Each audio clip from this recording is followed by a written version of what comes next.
Assalamu alaykum möhtərəm televizor köygüçülər. Görüb atqanınla Erkin Asiya Radiosu Toğrı televiziyasının həftəlik xəbərlər proqramısı. Məzkur proqramımızda müş bir həftə jarayonida radiomuzda Uyğurlarga dair berilgan bir qism mühim xəbərlərimizni əsiltib ötməkçimiz. Mən Erkin. Mən Gülçehre. 6 ayının 9 günü Dünya Uyghur Qurultayı Rəisi Rabia Qadri xanım qatarlıq kişilər Gollandiyadakı münasibətlik idari cəmiyyət və ammavi təşkilat rəhbərləri bilan uçuruşub Uyghur məsələsini anlatdı.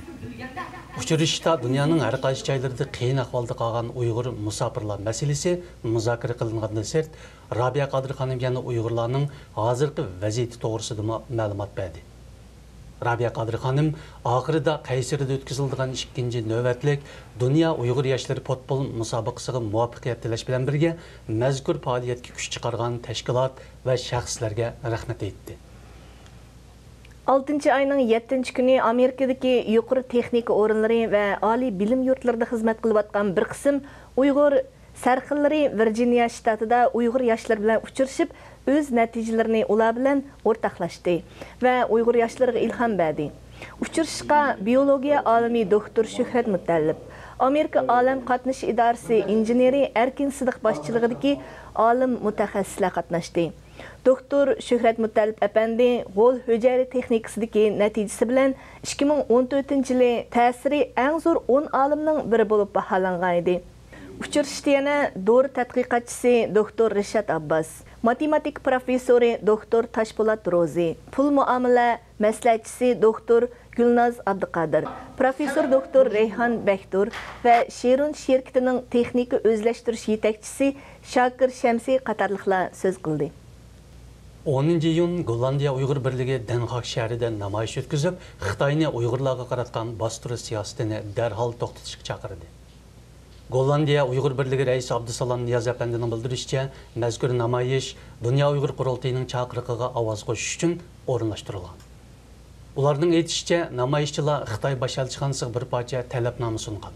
Talabnomada yaqinqi yillardan beri naq tutilgan Sharq Turkistonliklarning atalmış ayibnomalarga qaytadan qarab chiqish, hukmga buyurilganlarning siyosiy, insoniy huquqlarga hurmat qilish va barliq bostirish siyosatlarini to'xtatish qatorliqlar o'tirg'a qo'yilgan. Dünya Uyg'ur Qurultayi 10 iyun yana Germaniyaning Myunxen shahridagi Xitoy konsulxonasi oldida namoyish o'tkazgan edi. 10 iyun Makit nahisida ochiq maydon soti ochilib, 33 nafar Uyg'ur ustidan hukm e'lon qilingan. Hüküm e'lon qilish yig'iniga 5000 kishi yig'ib kelingan.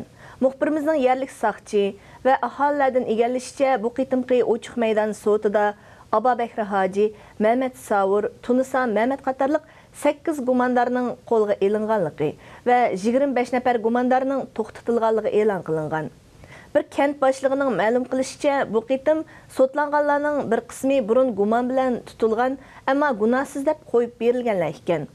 Mahkumlarning atalmış jinoyatlari uchun ko'rsatilgan eng cho'ng paket ular saqlagan yoki ko'rgan atalmış qonunsiz unsin buyumlar ekan.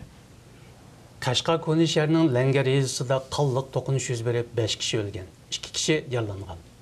Voqea mushoyining 4-kuni Koni shahar noyisining Langar yeza Salaychun kentida uy tekshirish ilib berayotgan kanit kadrlari bilan tekshirilayotgan uy egasi orasida kelib chiqqan to'qinishdan keyin yuz bergan. To'qinish soqchilar qurolli qarlashib, ikki tarafdan jami 5 kishi o'lgan va 2 kishi yaralangan. Ma'lum bo'lishicha, o'lguvchilardan bir nafari soqchi xodimi, yaralangan 2 kishi kanit kadri ekan. Gumondorlardan 2 kishi naq maydonda, biri qochib ketayotganda etib etilgan, yana biri doktorxonada o'lib ketgan. Oshkorlanishicha, bu qonliq voqeaga kanit kadrlarining uydagi paranjilik ayolning yuzini echishga urinishi sabab bo'lgan. Ma'lum bo'lishicha, Xitoy doiralari Uyg'urlarning kimligi surkalgan aman ciddi signal beradigan avtomatik kimlik tekshirish sistemasini ishga kirishtirgan. Tibetda uzun yil savdo qilib kelgan bir Uyg'ur tijoratchining radiomizga aytishicha, bu xildagi alayda kimlik tekshirish mashinasi yaqindan buyon Lhasa shahriga kiradigan yo'l egizlaridagi tekshirish punktlarida ishlatilishga boshlagan. Uning bildirishicha, har qanday Uyg'ur kimligini bu xil mashinaga surkigan aman o'xshamaydigan yuqori ovozda signal qaytaradi ekan.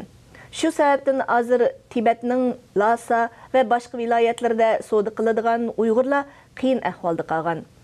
Ularning Tibetning har qanday yerida ma'lum yerlik kishining yoki idoraning kafolatisiz mehmonxonalarda yetishi va savdo tijorat qilishi biroqli qiyinlashgan. Möhtərəm televizor kögüçülər, yuqorida Erkin Asiya Radiosu Tor televiziyasının həftəlik xəbərlər proqramısını gördüңlər. Kelar hafta görüşkiçe aman boğaysızlar. Xeyri xoş. Xeyr xoş.